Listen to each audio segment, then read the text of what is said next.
Hi everyone, welcome back. It's Doug from Beyond Territory, and in this episode I'm going to show you a quick little way of painting your Annihilators for your Stormcast Eternals.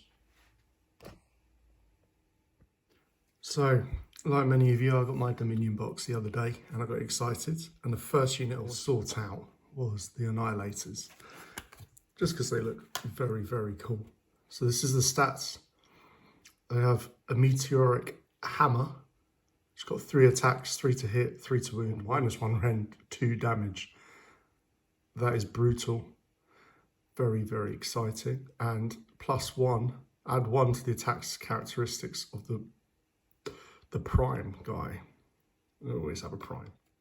So blazing impact. When they drop from the heavens, they basically cause some pain on the opposition, which is nice. So once they set up, enemies within 10 inches of this unit on a 3+, that unit suffers D3 mortal wounds. Nice little touch.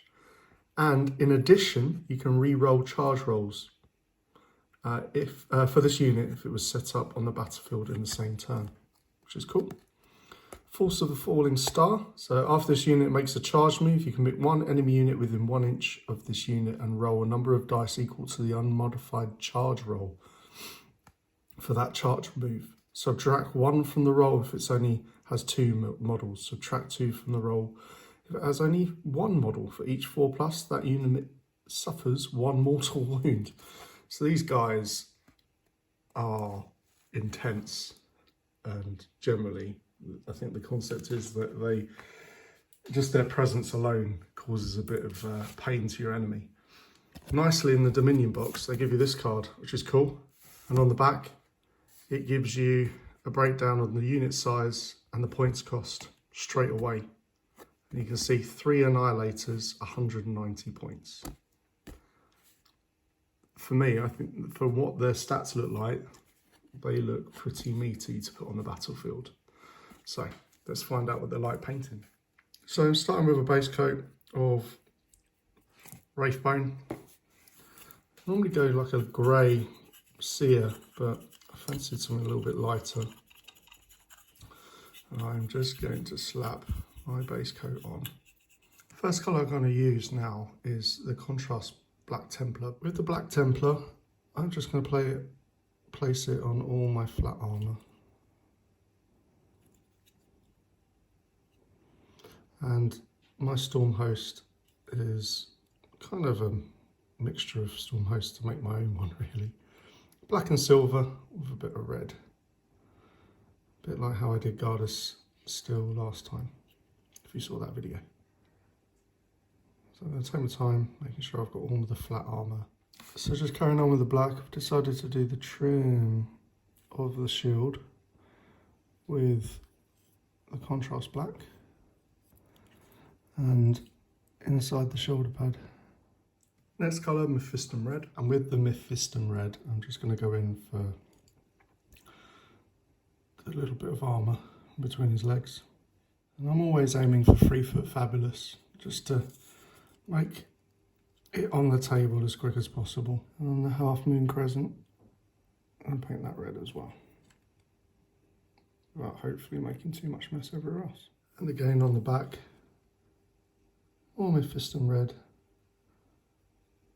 coming in. Okay, focusing on the shield, I've just got a little bit of watered down Black Templar contrast paint. Next colour I'm coming in with is Lead Belcher. And with the Lead Belcher, I'm just going to come in on a few areas. So the outlines of the armour plates, the hammer, outside edge of the armour plates on here, all the way around, and the inside of the shield here. I use Calgar Blue. I'm going to be focusing a bit more on the shield, if I can say it right. So, on the shield, on this outline, just lightly brush my paint on the edges to pick up the raised edge of the lightning circle. I'm now going to come in with contrast Cygor Brown, And with this colour, I'm going to focus on the belt and the leather straps on the shield, etc. Just coming in with a light gloom. I'm only going to use a little bit of it on the edges around the middle of the shield like that. All right, now for a few washes. Nuln oil I'm going to do on the shield, especially the face here, but I'm not going to go over the blue. But in the cracks, I'm going to do a light wash, just dabbed in places in amongst the blue, so it's kind of a bit of a half and half. And then I'm also going to come in with an Agrex Earthshade wash for the red, but I also like the rusty worn tone on some of the parts of the armour, so I'll just have it coming in amongst some of it to get a different tone.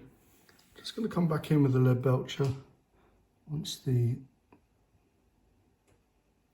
shades have dried, and I'm just going over the flat areas just to make it even, make it pop a bit more.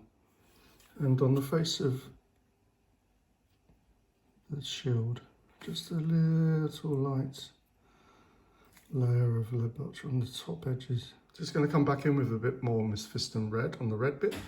So I'm just going to focus on the flat parts of the red, just on the edges, so the dark stays in the crevices. And now I'm going to highlight the silver with a bit of chainmail. And all I'm going to do is on the hammer, pick the edges,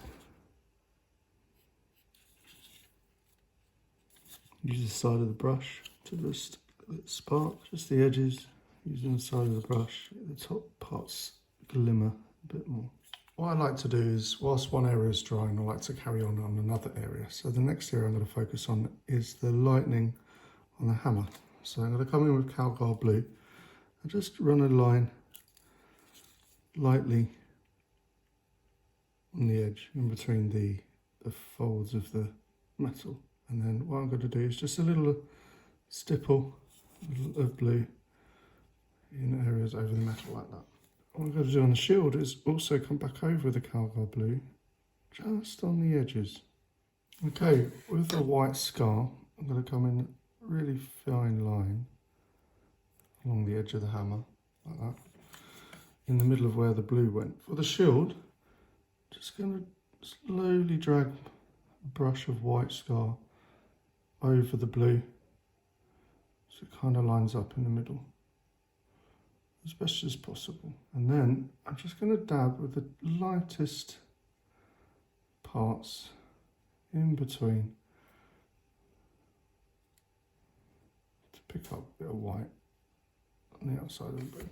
So I've decided to go over the centre of the shield with a bit more Nuln oil to make it darker. You might decide to do that. I was also tempted to maybe change it and make it gold instead, but who knows, we'll see how this ends up. The next colour I'm going to use is Wild Rider Red. So with the Wild Rider Red, I'm just going to edge highlight parts of the red. So on his symbol on his chest, on the tiles for his armour. It's easier on the back. Don't have to do every single one, just a few of them where you think light's going to hit them. So the next thing I'm going to do is a bit of a dry brush of Administratum Grey. So with a small dry brush over the outside of the shield, picking up some of the details.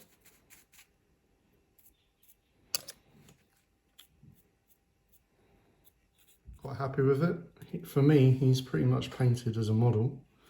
Might tidy up some of the areas where I've heavily dry brushed or want to go back over a little bit. Now the base, stuck a bit of rock-like substances on there, and there's a skull to paint, so I'm going to do that in a second. For my basing material, I've decided to use Astro Granite Debris. Some nice stuff. This is the apply it on. It depends how you want to base yours, but I'm just going to chuck this on. With the technical paint now applied, I've got a nice texture for the base. I'm just going to come in with a wash. And just to finish off, a little bit of a light dry brush of a light grey.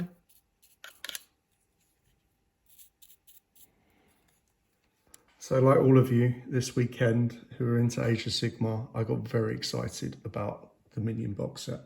and 3rd edition. And that's partly why I really wanted to paint this guy, because I got him out of the box yesterday, built him, painted him, and wanted to share it, or at least my experience, at least the stats, and get some of you guys interested or focus on what's going on. That'd be cool, just to see what's happening and share some of my hobby, some of my ideas, and hopefully that helps some of you guys out there. And I wanted to do a quick shout out for the Grumpy Pony in Sevenoaks. It's an amazing little hobby store where everyone's welcome, even throughout the whole of lockdown. Ben Swindlehurst, who runs the shop, did an awesome job of keeping the community going for the hobby area. And he went through a tough time as well as a businessman, a small business owner in lockdown, in COVID. But he kept on going, he kept on reaching out to us as customers, but as also as hobbyists. And yeah, if you're interested, please check out his website. He does a nice little discount on some of the Games Workshop stuff.